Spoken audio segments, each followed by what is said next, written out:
O imperialismo, fase superior do capitalismo. 5. Vladimir Ilyich Lenin. 6. A partilha do mundo entre as grandes potências.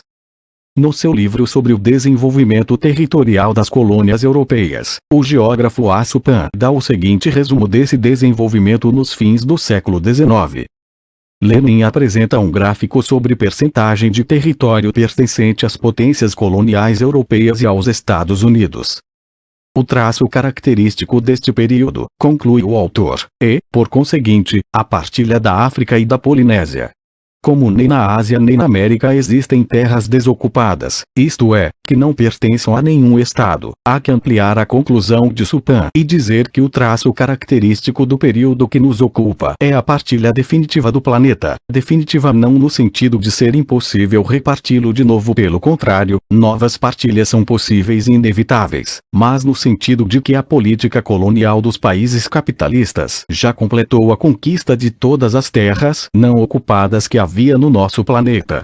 Pela primeira vez, o mundo encontra-se já repartido, de tal modo que, no futuro, só se poderão efetuar novas partilhas, ou seja, a passagem de territórios de um proprietário para outro, e não a passagem de um território sem proprietário para um dono.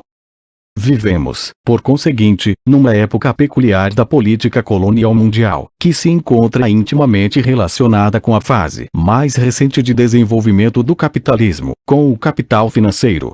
Por isso é necessário determos-nos mais pormenorizadamente acima de tudo nos dados concretos, para formarmos uma ideia o mais precisa possível da diferença existente entre esta época e as anteriores, assim como da situação atual.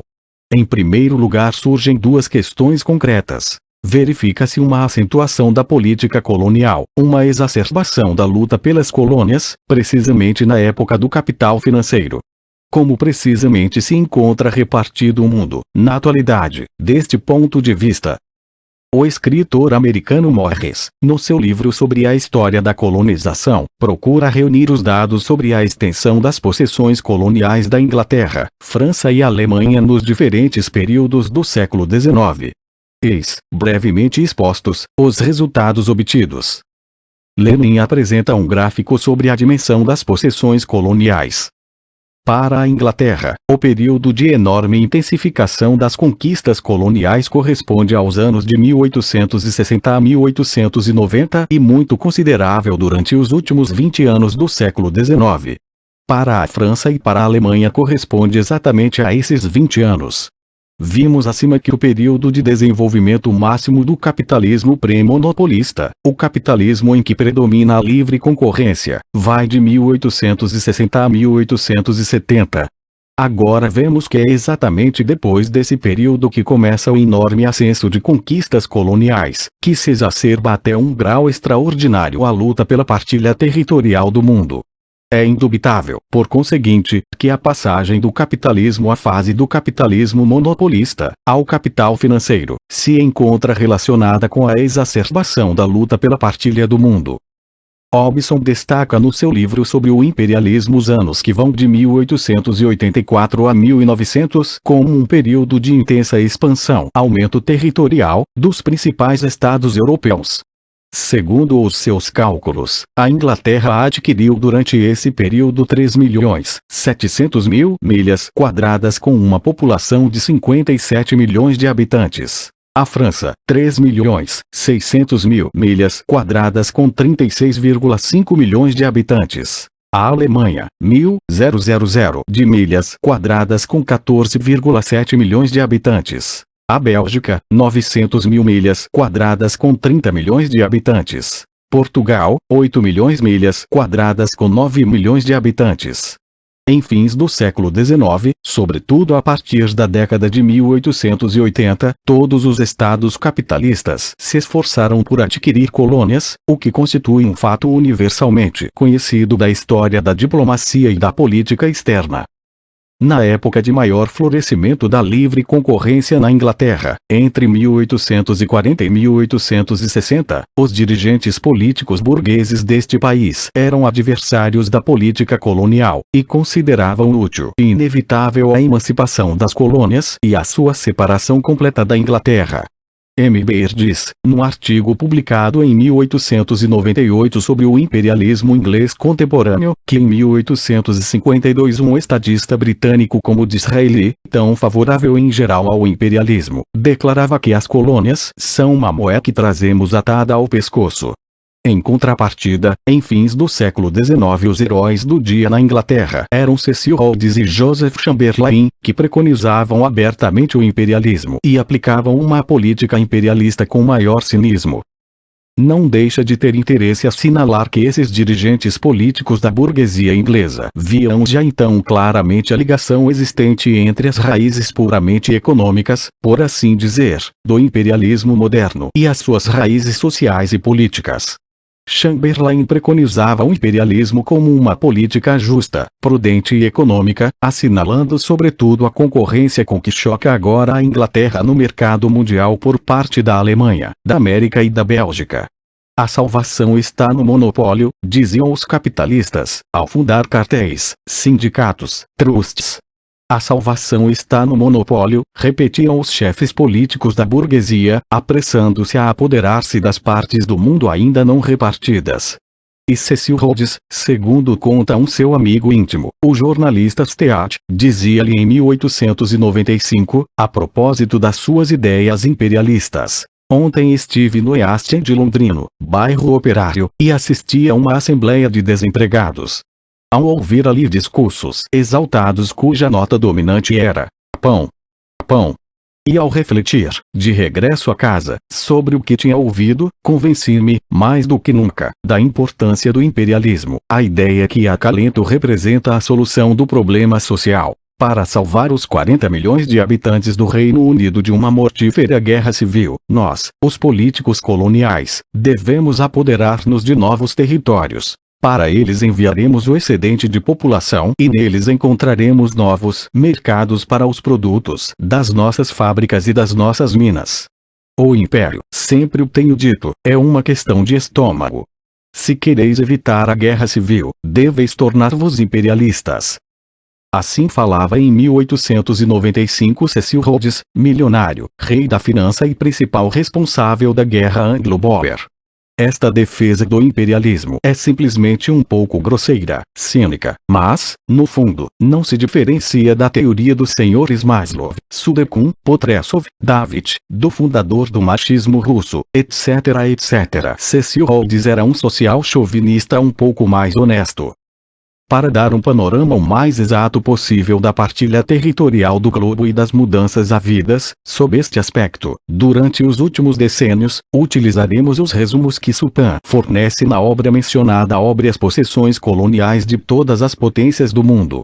O autor compara os anos 1876 e 1900. Nós tomaremos o ano de 1876, ponto de referência muito acertadamente escolhido, já que se pode considerar, em termos gerais, ser precisamente então que termina o desenvolvimento do capitalismo da Europa Ocidental na sua fase pré-monopolista, e o ano de 1914, substituindo os números de Supan pelos mais recentes de Hubner, que extraímos das suas tábuas geográfico-estatísticas. Supart estuda só as colônias. Nós consideramos útil, para que o quadro da partilha do mundo seja completo, acrescentar uns breves dados sobre os países não coloniais e as semicolônias, entre as quais incluímos a Pérsia, a China e a Turquia. O primeiro destes países transformou-se já quase completamente em colônia. O segundo e o terceiro estão a caminho de se converterem. Como resultado, obteremos o seguinte.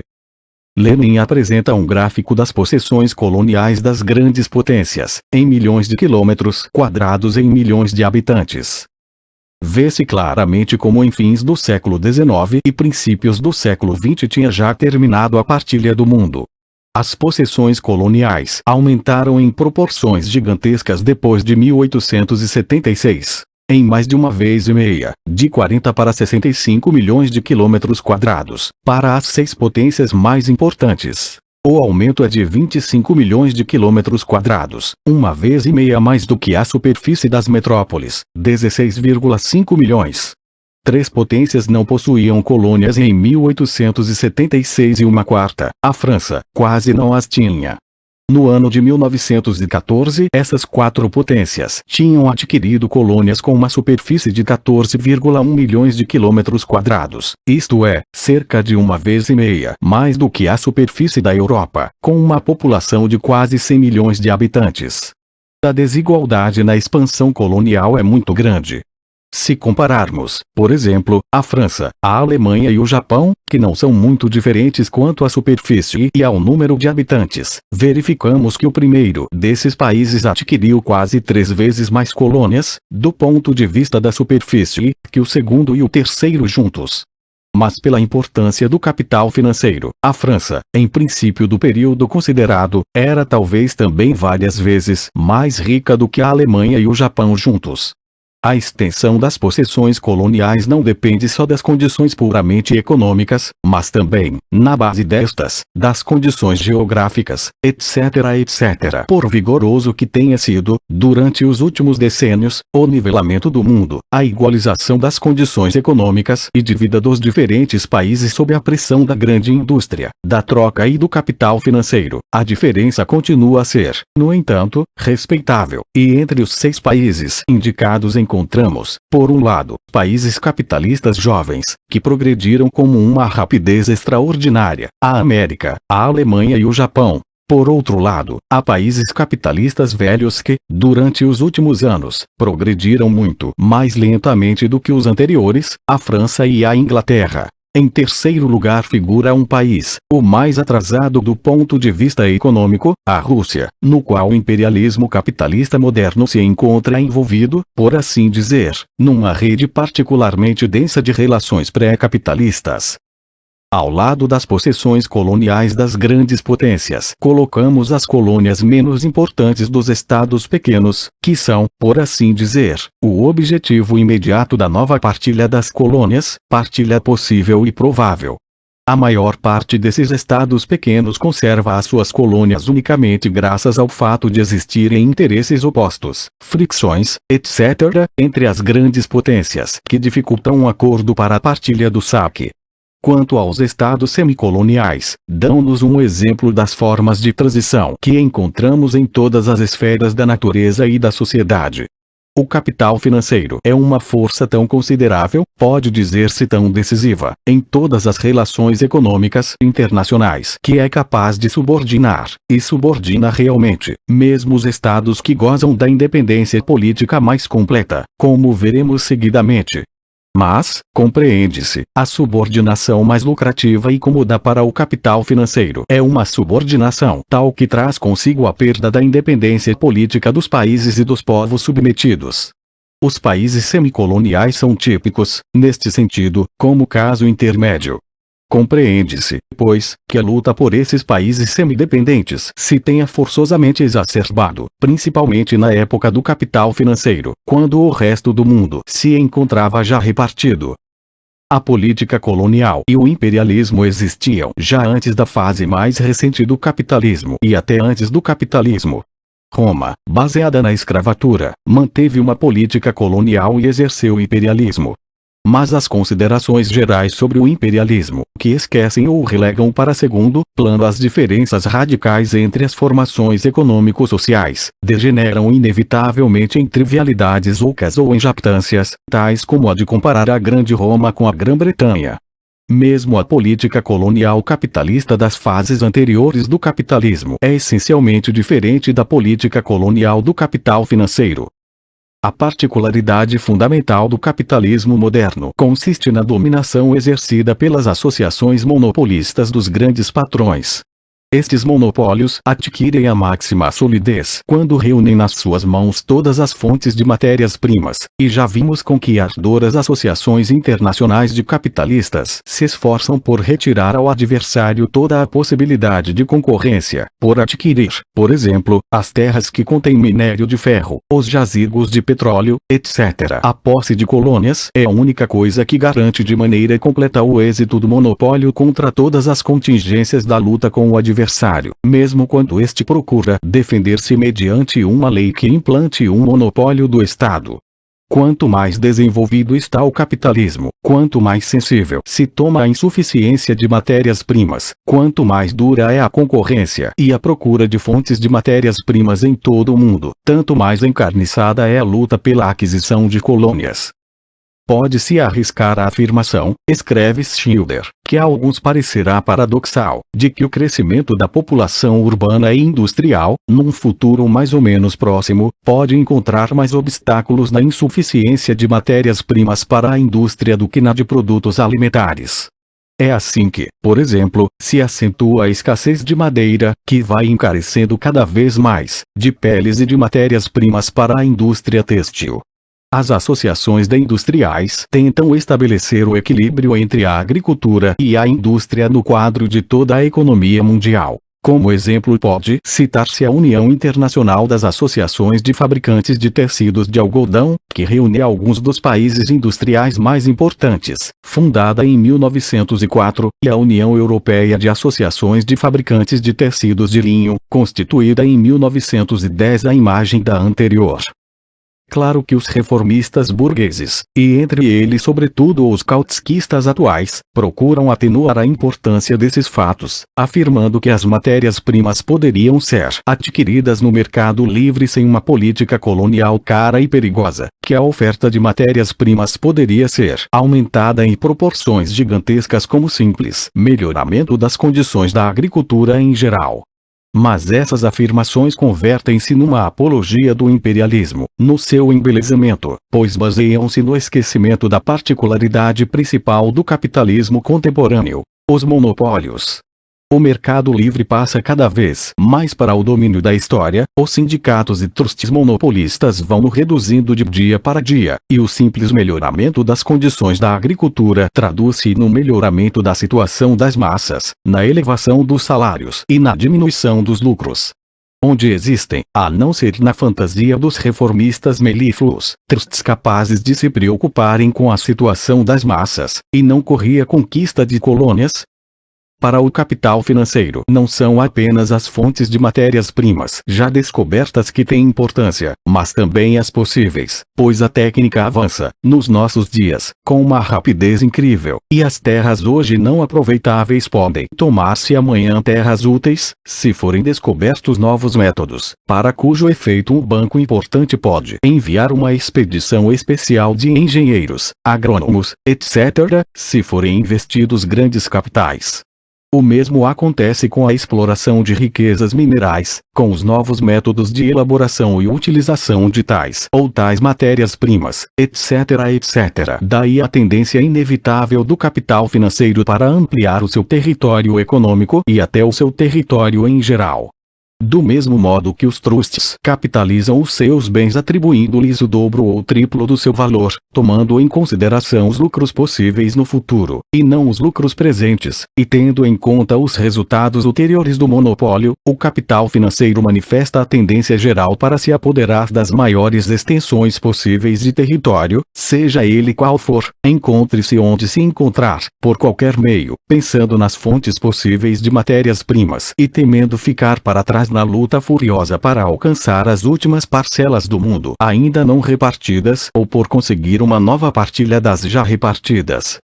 Os capitalistas ingleses procuram por todos os meios ampliar a produção de algodão na sua colônia, o Egito, em 1904, dos 2.300.000 hectares de terra cultivada no Egito, 60.000, isto é, mais da quarta parte, eram já destinados a algodão. Os russos fazem o mesmo no Turquestão, que é uma colônia sua. Deste modo, é-lhes mais fácil vencer os seus concorrentes estrangeiros, é-lhes mais fácil monopolizar as fontes de matérias-primas, criar um trust têxtil mais econômico e mais lucrativo, com produção combinada, que concentre numa só mão todas as fases da produção e da transformação do algodão. Os interesses da exportação de capitais levam do mesmo modo à conquista de colônias, pois no mercado colonial é mais fácil, e por vezes só nele é possível, utilizando meios monopolistas, suprimir o concorrente, garantir encomendas, consolidar as relações necessárias, etc. A superestrutura extraeconômica que se ergue sobre a base do capital financeiro, a política e a ideologia deste, reforçam a tendência para as conquistas coloniais. O capital financeiro não quer a liberdade, mas a dominação, diz com razão Wilferding. E um escritor burguês da França, como se ampliasse e completasse as ideias de Cecil Rhodes que citamos acima, afirma que é necessário juntar as causas de ordem social às causas econômicas da política colonial contemporânea. Em consequência das crescentes dificuldades da vida, que não atingem só as multidões operárias, mas também as classes médias, em todos os países de velha civilização estão a acumular-se impaciência, rancores e ódios que ameaçam a paz pública. Energias desviadas do seu meio social, que é preciso captar para as empregar fora do país, se não quisermos que explodam no interior. Ao falar da política colonial da época do imperialismo capitalista, é necessário notar que o capital financeiro e a correspondente política internacional, que se traduz na luta das grandes potências pela partilha econômica e política do mundo, originam abundantes formas transitórias de dependência estatal.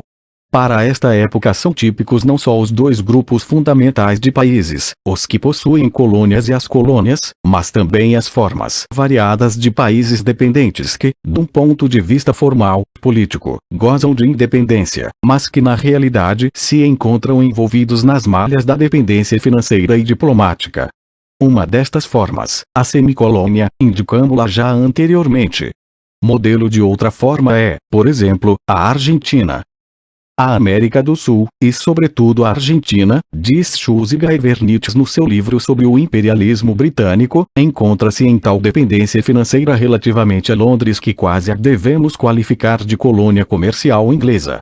Segundo Schilder, os capitais investidos pela Inglaterra na Argentina, de acordo com os dados fornecidos em 1909 pelo cônsul austro-húngaro em Buenos Aires, ascendiam a 8.750 milhões de francos. Não é difícil imaginar as fortes relações que isto assegura ao capital financeiro, e à sua fiel amiga, a diplomacia, da Inglaterra com a burguesia da Argentina, com os círculos dirigentes de toda a sua vida econômica e política. O exemplo de Portugal mostra-nos uma forma um pouco diferente de dependência financeira e diplomática, ainda que conservando a independência política. Portugal é um Estado independente, soberano, mas na realidade há mais de 200 anos, desde a Guerra da Sucessão de Espanha, 1701-1714, que está sob o protetorado da Inglaterra.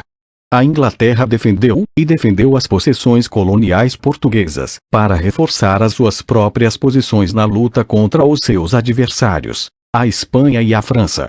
A Inglaterra obteve em troca vantagens comerciais, melhores condições para a exportação de mercadorias e, sobretudo, para a exportação de capitais para Portugal e suas colônias, pôde utilizar os portos e as ilhas de Portugal, os seus cabos telegráficos, etc. Este gênero de relações entre grandes e pequenos estados sempre existiu, mas na época do imperialismo capitalista tornam-se sistema geral, entram, como um elemento entre tantos outros, na formação do conjunto de relações que regem a partilha do mundo, passam a ser elos da cadeia de operações do capital financeiro mundial. Para terminar com o que diz respeito à partilha do mundo, devemos notar ainda o seguinte. Não só as publicações americanas depois da Guerra Hispano-Americana, e as inglesas depois da Guerra Anglo-Boer, apresentaram o assunto de um modo completamente aberto e definido em fins do século XIX e princípios do século XX. Não só as publicações alemãs, que seguiam de maneira mais zelosa o desenvolvimento do imperialismo britânico, têm vindo a apreciar sistematicamente este fato.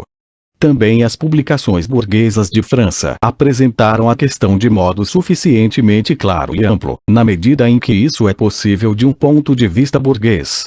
Referimos-nos ao historiador Dreut, autor de Problemas Políticos e Sociais de Fins do século XIX, que diz o seguinte, no capítulo sobre as grandes potências e a partilha do mundo.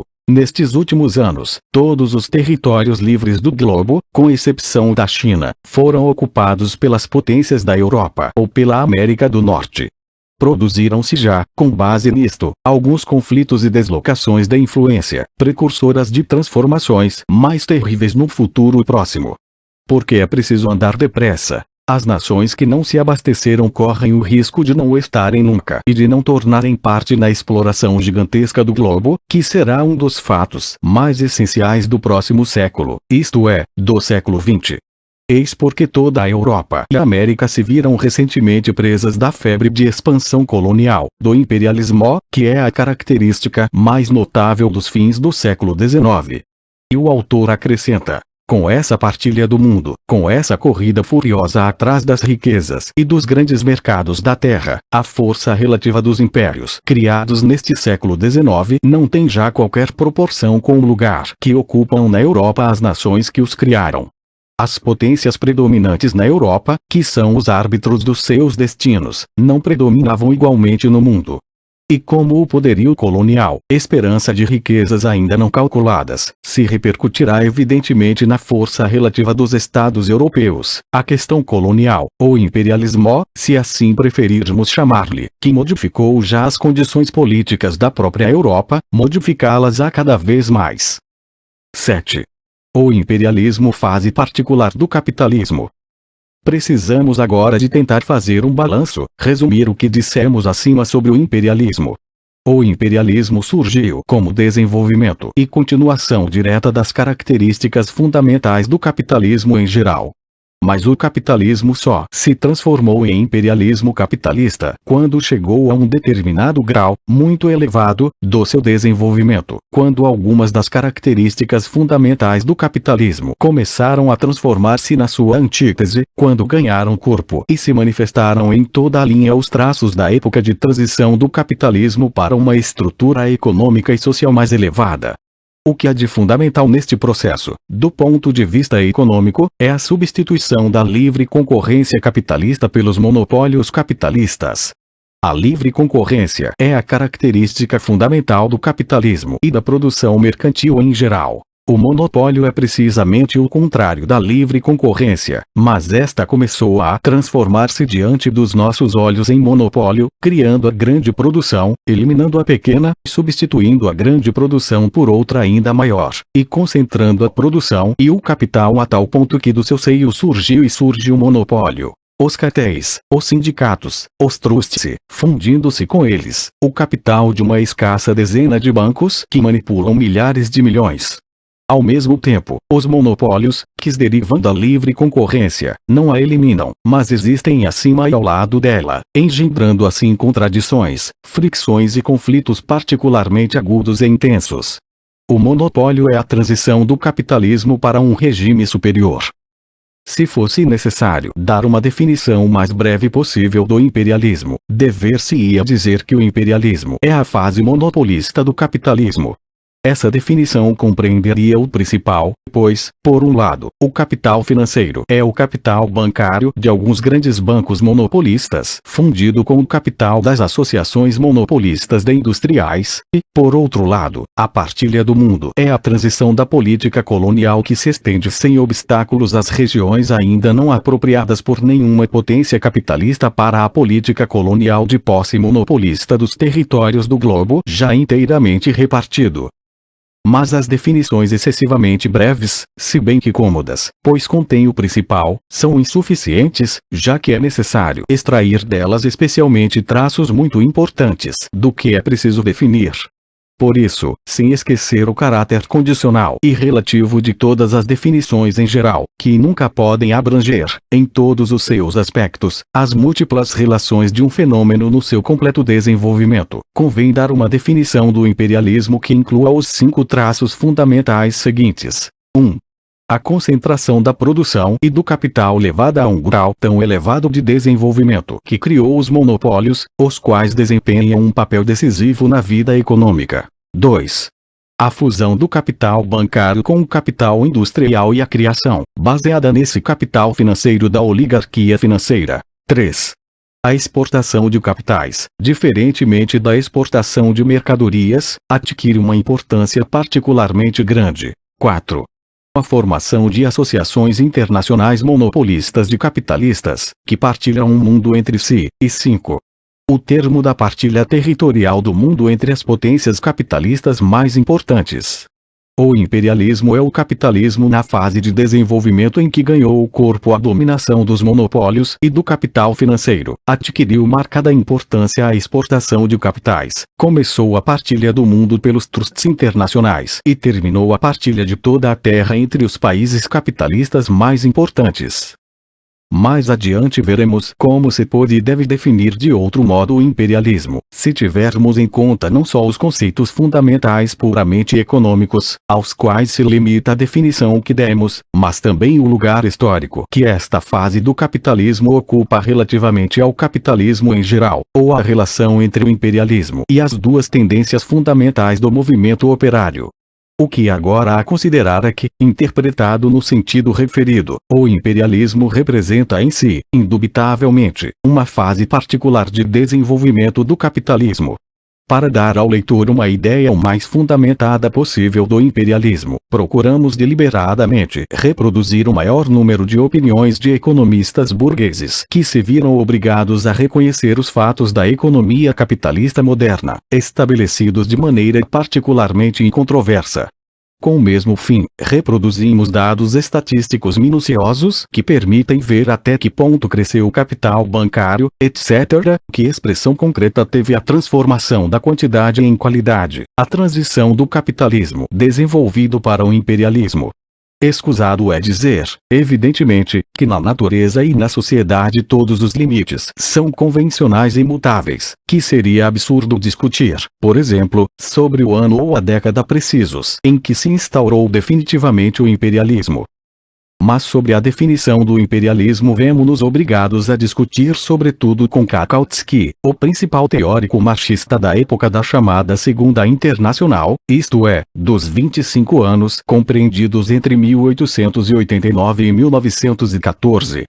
Kautsky pronunciou-se decididamente em 1915, e mesmo em novembro de 1914, contra as ideias fundamentais expressas na nossa definição do imperialismo, declarando que por imperialismo se deve entender não uma fase ou um grau da economia, mas uma política, e uma política determinada, a política preferida pelo capital financeiro. Que não se pode identificar o imperialismo com o capitalismo contemporâneo, que, se a noção de imperialismo abarca todos os fenômenos do capitalismo contemporâneo, cartéis, protecionismo, dominação dos financeiros, política colonial, então o problema da necessidade do imperialismo, para o capitalismo, transforma-se na tautologia mais trivial, pois nesse caso, naturalmente, o imperialismo é uma necessidade vital para o capitalismo, etc. Expressaremos com a máxima exatidão o pensamento de Kautsky se reproduzirmos a sua definição do imperialismo, diametralmente oposta à essência das ideias que nós expomos, pois as objeções procedentes do campo dos marxistas alemães que defenderam ideias semelhantes durante longos anos, são já conhecidas desde há muito por Kautsky como objeções de uma corrente determinada do marxismo.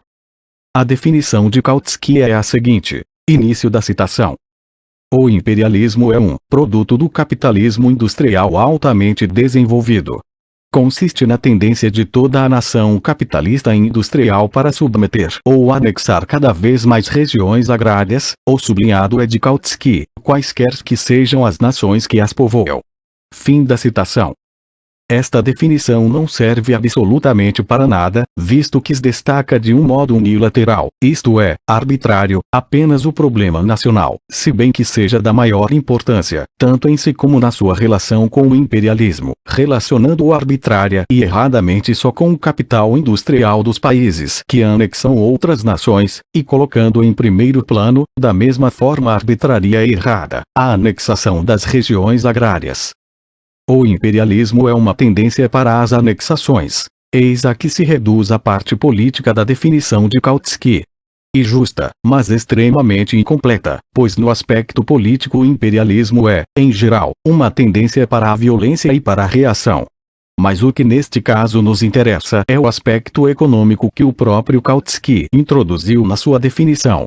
As inexatidões da definição de Kautsky saltam à vista.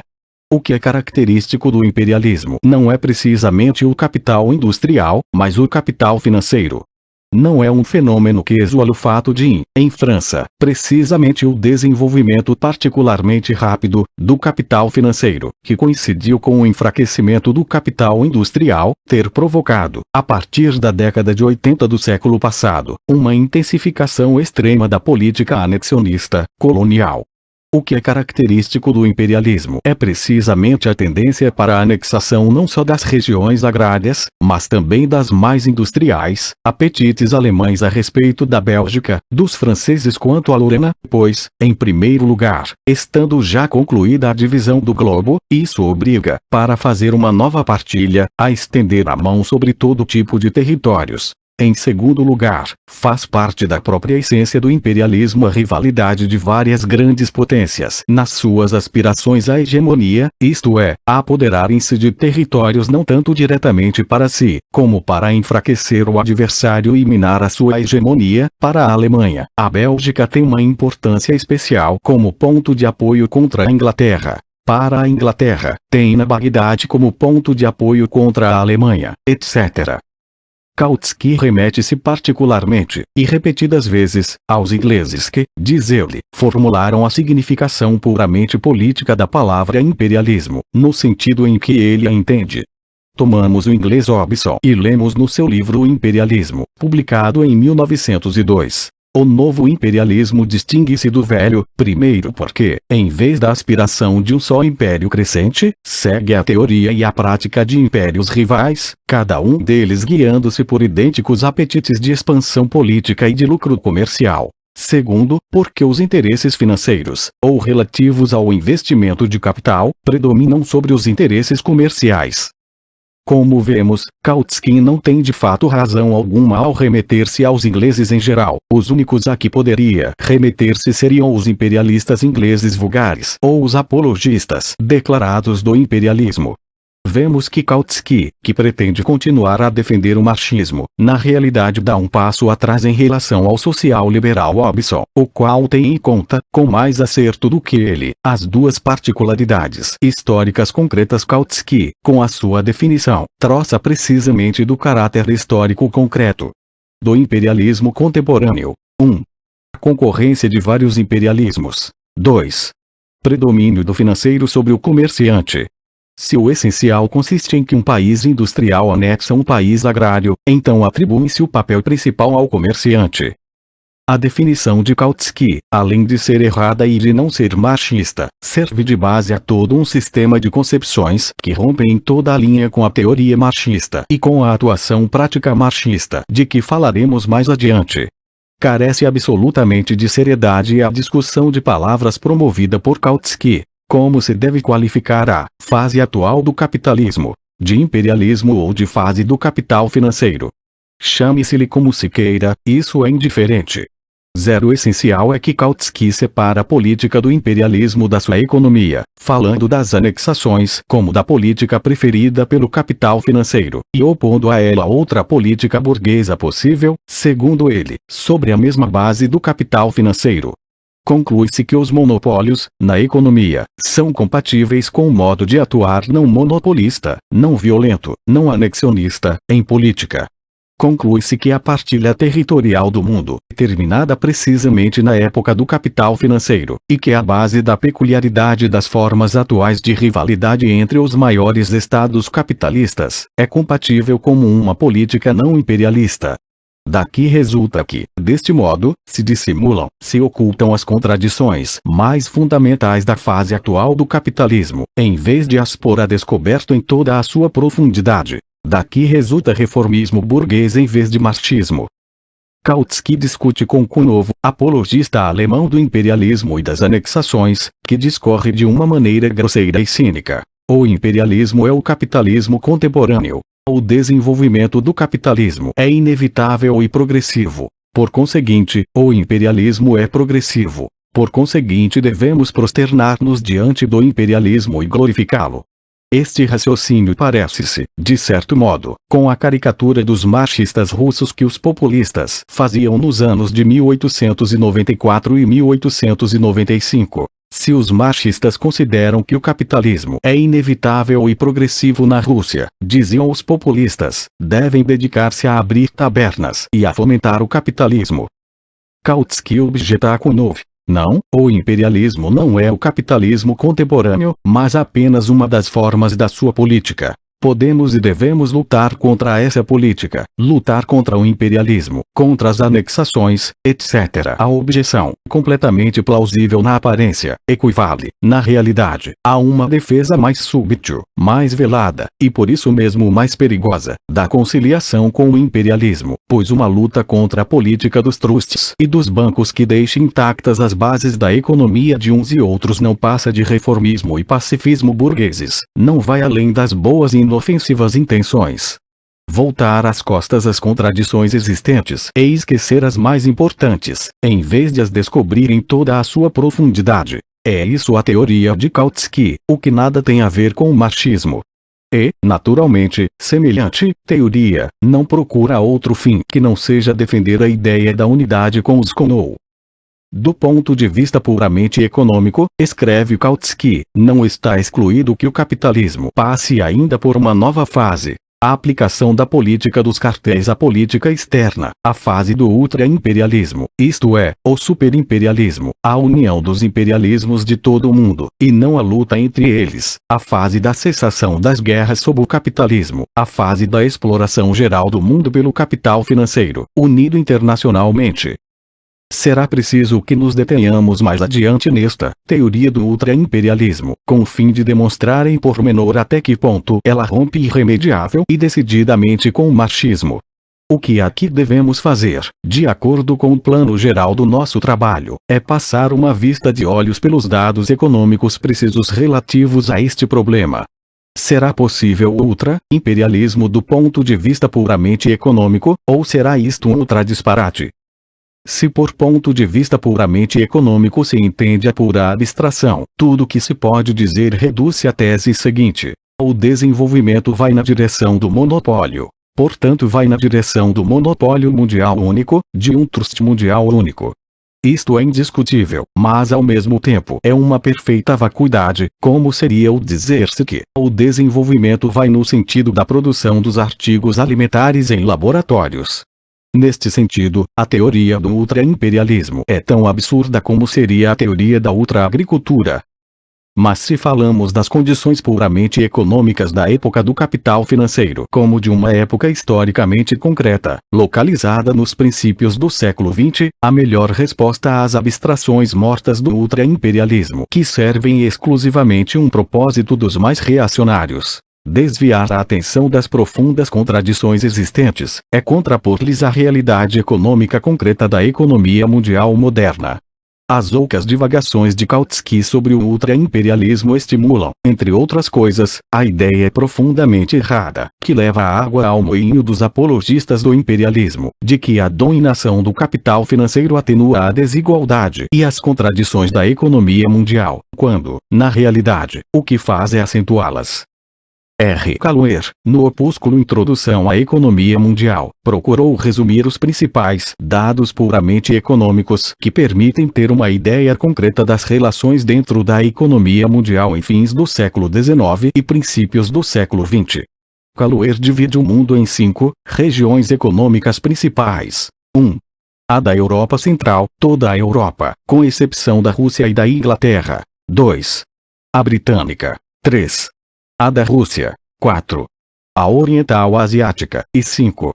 A americana, incluindo as colônias nas regiões dos estados a que pertencem e deixando de lado alguns países não incluídos nas regiões, por exemplo, a Pérsia, o Afeganistão e a Arábia, na Ásia, Marrocos e a Abissínia, na África, etc. O seguinte quadro reflete, de forma resumida, os dados econômicos sobre as regiões citadas fornecidos pelo referido autor.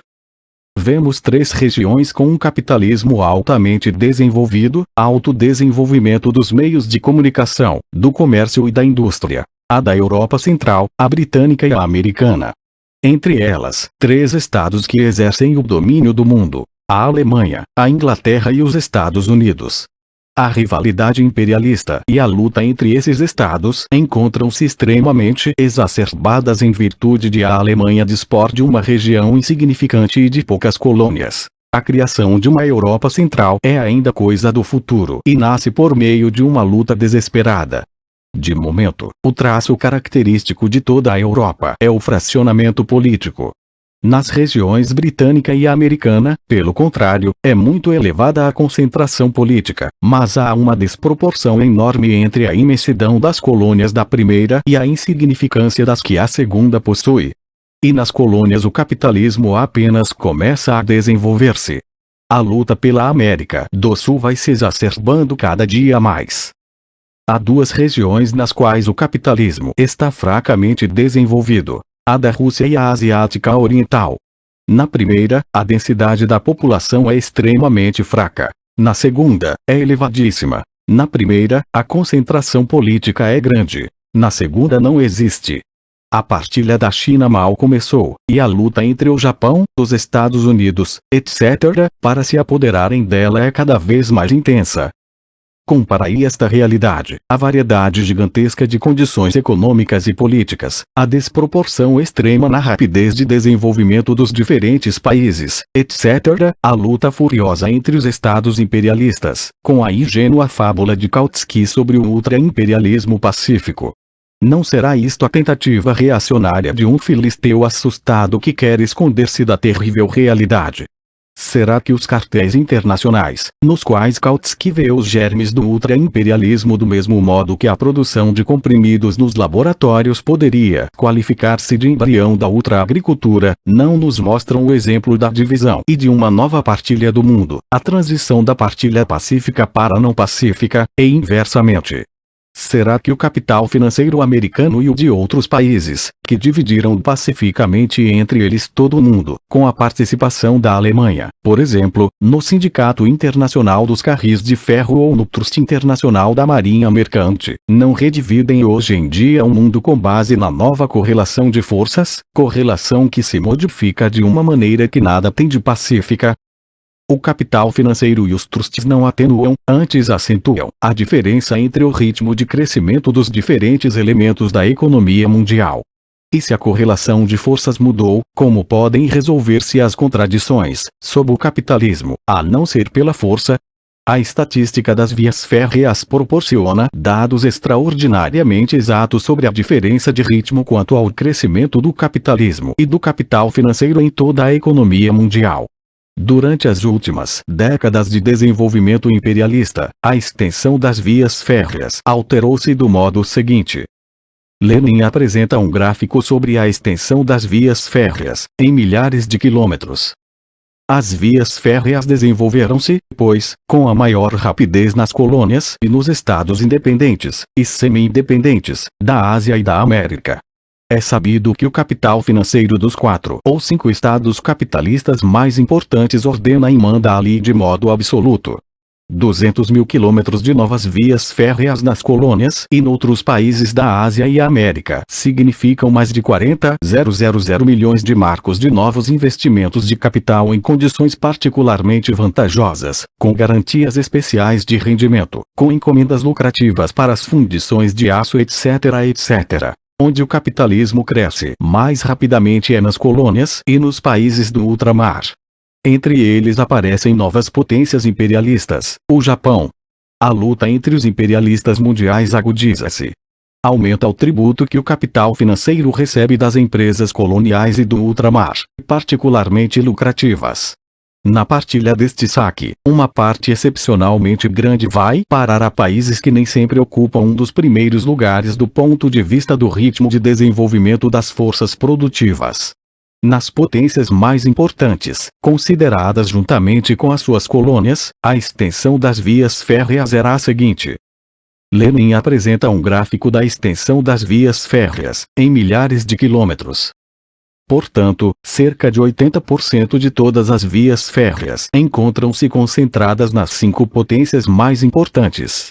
Mas a concentração da propriedade das referidas vias, a concentração do capital financeiro, é ainda incomparavelmente maior, porque, por exemplo, a imensa maioria das ações e obrigações dos caminhos de ferro americanos, russos e de outros países pertence aos milionários ingleses e franceses.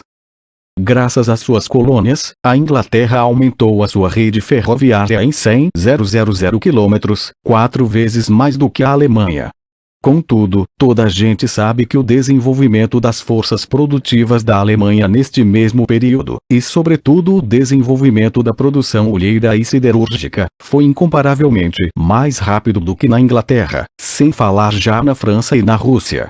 Em 1892, a Alemanha produziu 4,9 milhões de toneladas de gusa, contra 6,8 da Inglaterra, enquanto em 1912 produzia já 17,6 contra 9,0, isto é, uma superioridade gigantesca sobre a Inglaterra. 7. Perante isto, é de perguntar, no terreno do capitalismo, que outro meio poderia haver, a não ser a guerra, para eliminar a desproporção existente entre o desenvolvimento das forças produtivas e a acumulação de capital, por um lado, e, por outro lado, a partilha das colônias e das esferas de influência do capital financeiro.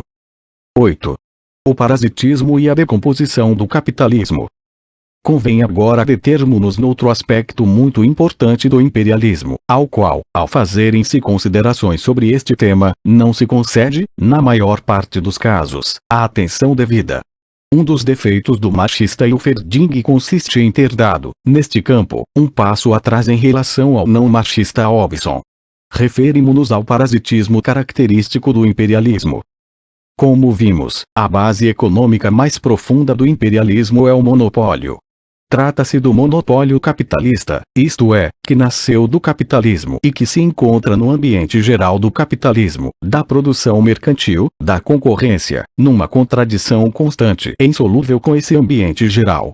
Mas, não obstante, como todo o monopólio capitalista gera inevitavelmente uma tendência para a estagnação e para a decomposição.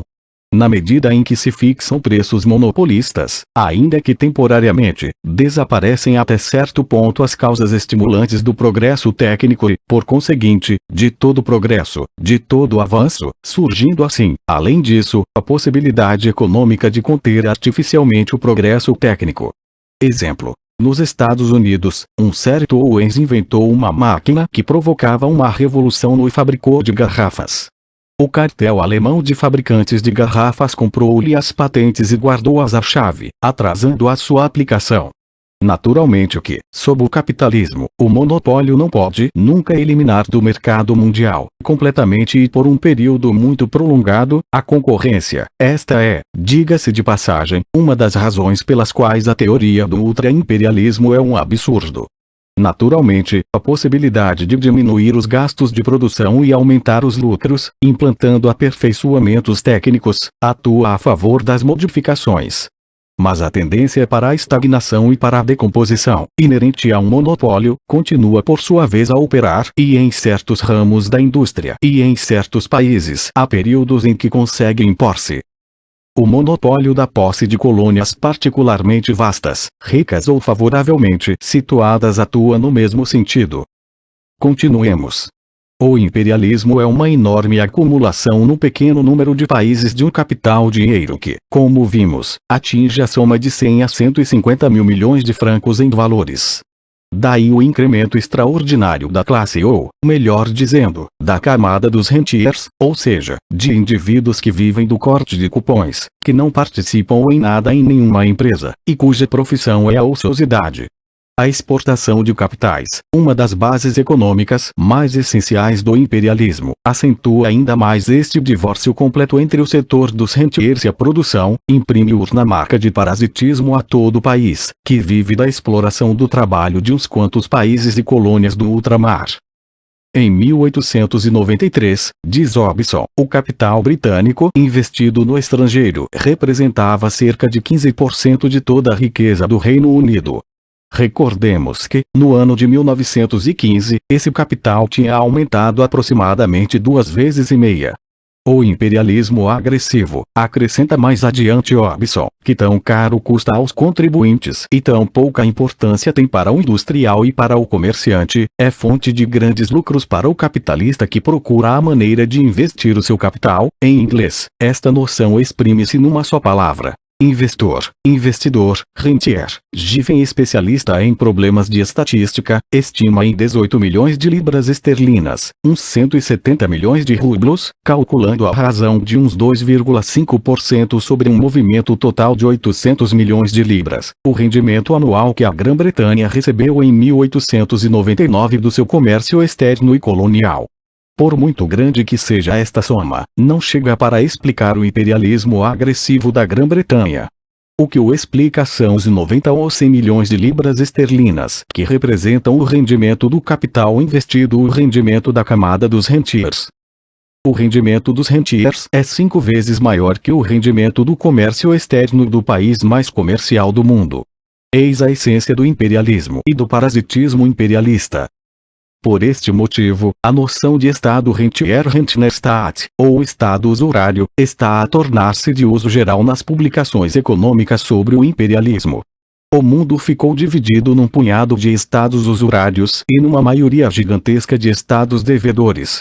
Entre o capital investido no estrangeiro, escreve Schusiger-Wernitz, encontra-se, em primeiro lugar, o capital colocado nos países politicamente dependentes ou aliados. A Inglaterra faz empréstimos ao Egito, ao Japão, à China e à América do Sul. Em casos extremos, a sua esquadra desempenha as funções de oficial de diligências. A força política da Inglaterra coloca a coberto da indignação dos seus devedores. 2. Sartorius von Waltershausen, no seu livro O Sistema Econômico de Investimentos de Capital no Estrangeiro, apresenta a Holanda como modelo de Estado rentier e indica que a Inglaterra e a França vão tomando também esse caráter. Na opinião de Schilder, existem 5 países industriais que são Estados credores bem definidos: Inglaterra, França, Alemanha, Bélgica e Suíça. Se não inclui a Holanda nesse grupo é unicamente por ser pouco industrial. Os Estados Unidos são credores apenas em relação à América. A Inglaterra, diz Schusiger-Wernitz, converte-se paulatinamente de Estado industrial em Estado credor. Apesar do aumento absoluto da produção e da exportação industriais, cresce a importância relativa para toda a economia nacional das receitas procedentes dos juros e dividendos, das emissões, das comissões e da especulação. Em minha opinião, é precisamente isto que constitui a base econômica do ascenso imperialista. O credor está mais solidamente ligado ao devedor do que o vendedor ao comprador. Em relação à Alemanha, Alansburg, diretor da revista berlinense Die Bank, escrevia o seguinte, em 1911, no artigo A Alemanha, Estado rentier. Na Alemanha, as pessoas riem-se facilmente da tendência verificada em França para se transformar em rentier. Mas esquecem-se que, no que se refere à burguesia, as condições da Alemanha parecem-se cada vez mais com as da França.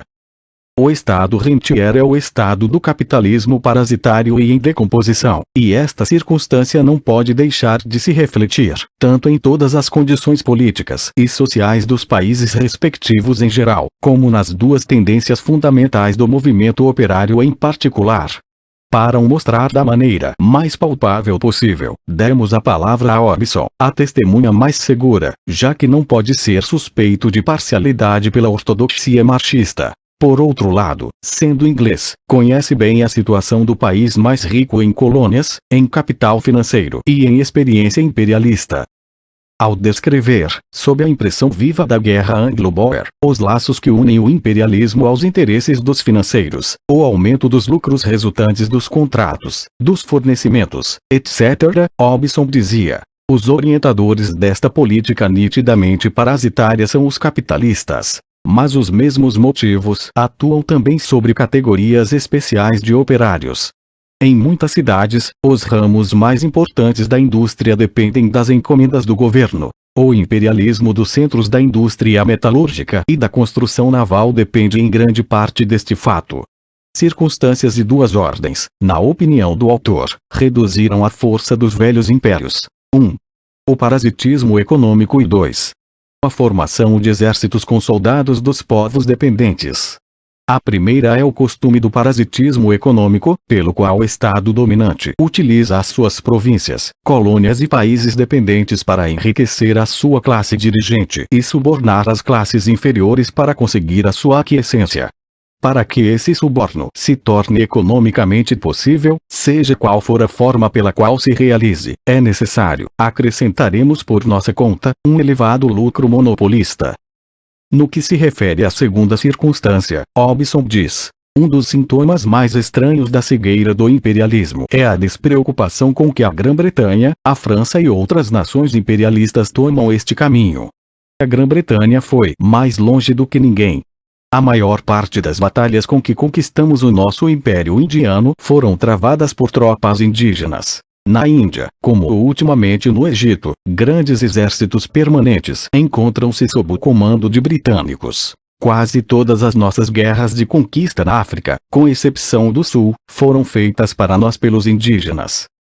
A perspectiva da partilha da China suscita em Hobson a seguinte apreciação econômica. A maior parte da Europa Ocidental poderia adquirir então o aspecto e o caráter que tem atualmente certas partes dos países que a compõem. O sul da Inglaterra, a Riviera e as regiões da Itália e da Suíça mais frequentadas pelos turistas e que são residência de gente rica, isto é, um punhado de ricos aristocratas que recebem dividendos e pensões do Extremo Oriente, com um grupo um pouco mais numeroso de empregados profissionais e comerciantes, e um número maior de serventes e de operários ocupados nos transportes e na indústria voltada para o acabamento de artigos manufaturados. Em contrapartida, os principais ramos da indústria desapareceriam, e os produtos alimentares de grande consumo e os artigos semi-acabados correntes afluiriam como um tributo da Ásia e da África. Eis as possibilidades que abre diante de nós uma aliança mais vasta dos Estados ocidentais, urna Federação Europeia das Grandes Potências. Tal federação, longe de impulsionar a civilização mundial, poderia implicar um perigo gigantesco de parasitismo ocidental. Formar um grupo de nações industriais avançadas, cujas classes superiores receberiam enormes tributos da Ásia e da África. Isto permitir-lhes-ia manter grandes massas de empregados e criados submissos, ocupados não já na produção agrícola e industrial de artigos de grande consumo, mas no serviço pessoal ou no trabalho industrial secundário, sob o controle de uma nova aristocracia financeira.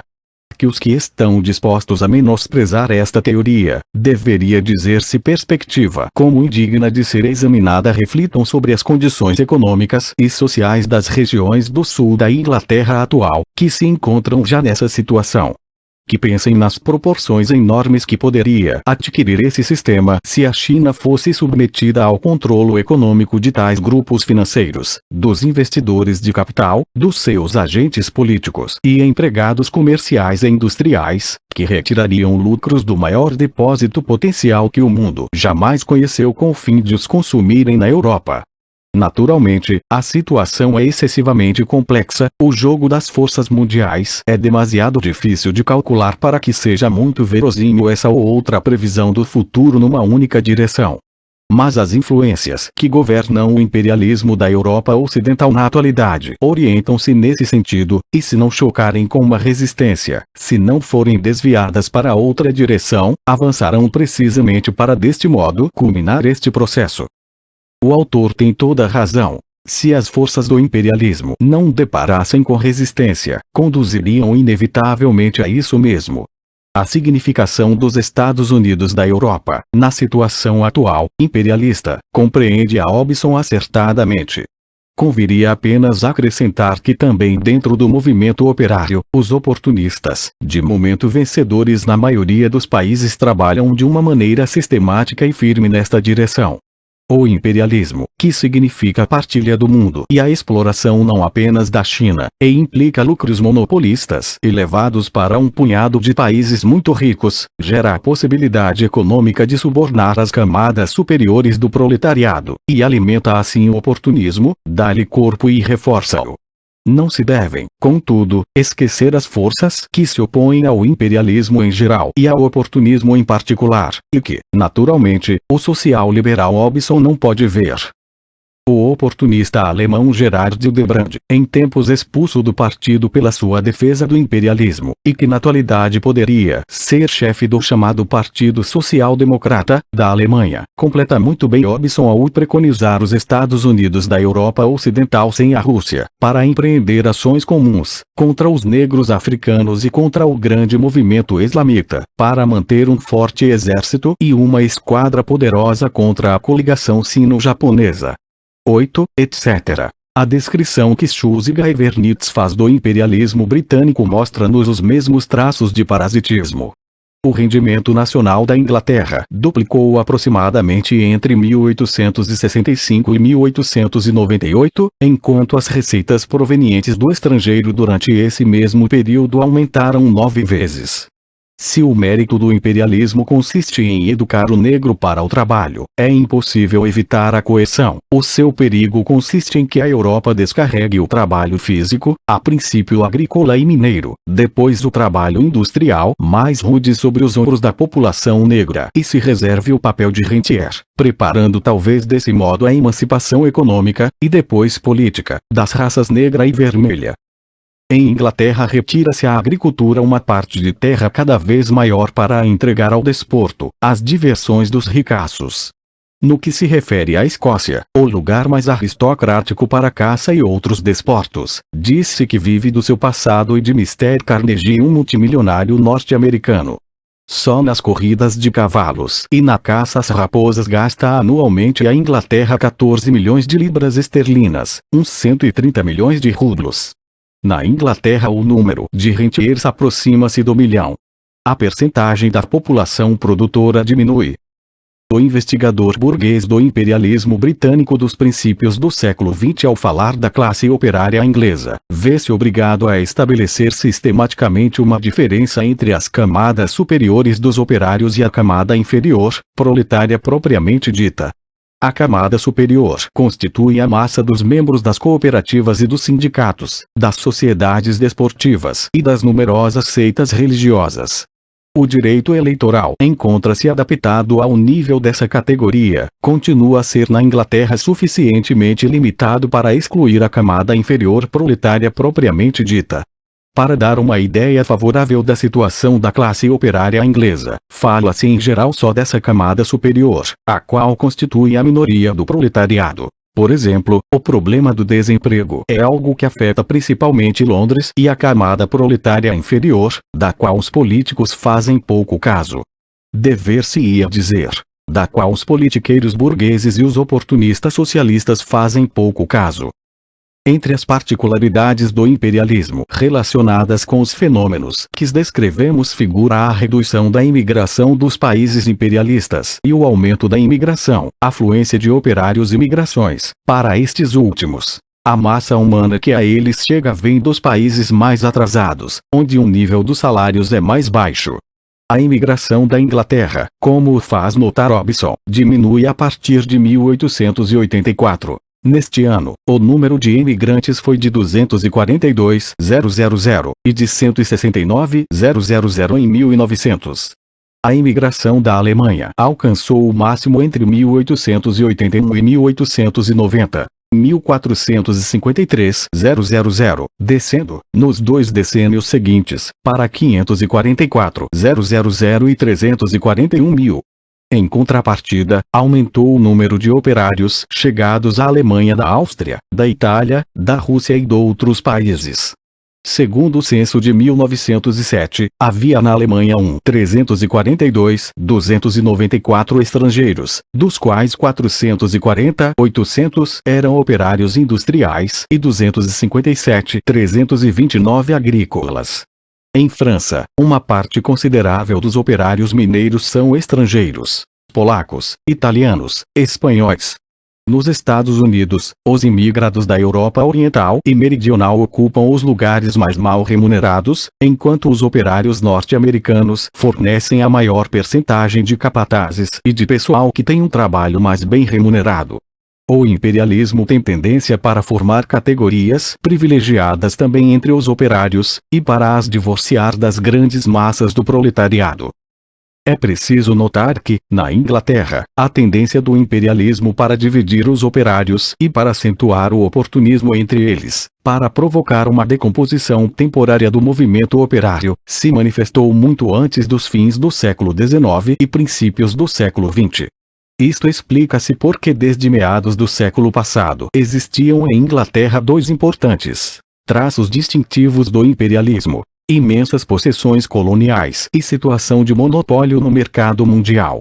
Durante dezenas de anos Marx e Engels estudaram sistematicamente essa relação entre o oportunismo no movimento operário e as particularidades imperialistas do capitalismo inglês. Engels escrevia, por exemplo, a Marx, em 7 de outubro de 1858, o proletariado inglês vai se aburguesando de fato cada vez mais. Pelo que se vê, esta nação, a mais burguesa de todas, aspira a ter, no fim de contas, ao lado da burguesia, uma aristocracia burguesa e um proletariado burguês. Naturalmente, por parte de uma nação que explora o mundo inteiro, isto é, até certo ponto, lógico.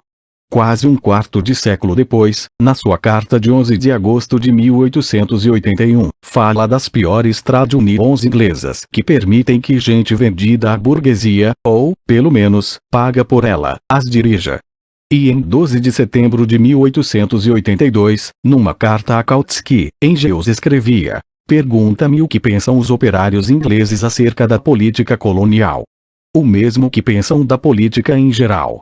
Aqui não há um partido operário, há apenas partido conservador e liberal radical, e os operários aproveitam-se, juntamente com eles, com a maior tranquilidade do mundo, do monopólio colonial da Inglaterra e do seu monopólio no mercado mundial." 13. Engels expõe a mesma ideia no prefácio à segunda edição de A Situação da Classe Operária em Inglaterra, 1892. Aqui figuram, claramente indicadas, as causas e as consequências. Causas: 1. Exploração do mundo inteiro por este país. 2. A sua situação de monopólio no mercado mundial. 3. O seu monopólio colonial. Consequências: 1. Aburguesamento de uma parte do proletariado inglês. 2. Uma parte dele permite que a dirijam pessoas compradas pela burguesia ou, pelo menos, pagas por ela.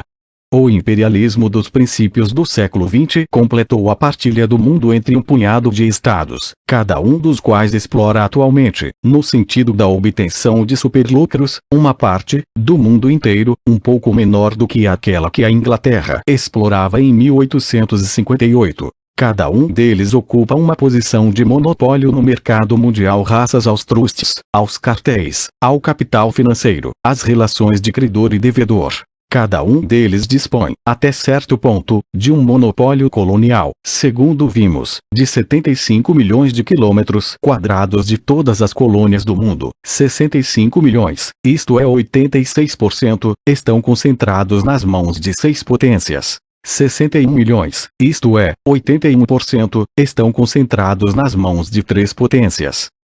O traço distintivo da situação atual é a existência de condições econômicas e políticas que não podiam deixar de tornar o oportunismo ainda mais incompatível com os interesses gerais e vitais do movimento operário. O imperialismo embrionário transformou-se no sistema dominante. Os monopólios capitalistas passaram para o primeiro plano na economia nacional e na política. A partilha do mundo foi levada ao seu termo. Mas, por outro lado, em vez do monopólio indiviso da Inglaterra, vemos a luta que um pequeno número de potências imperialistas trava para participar nesse monopólio, luta que caracteriza todo o começo do século XX.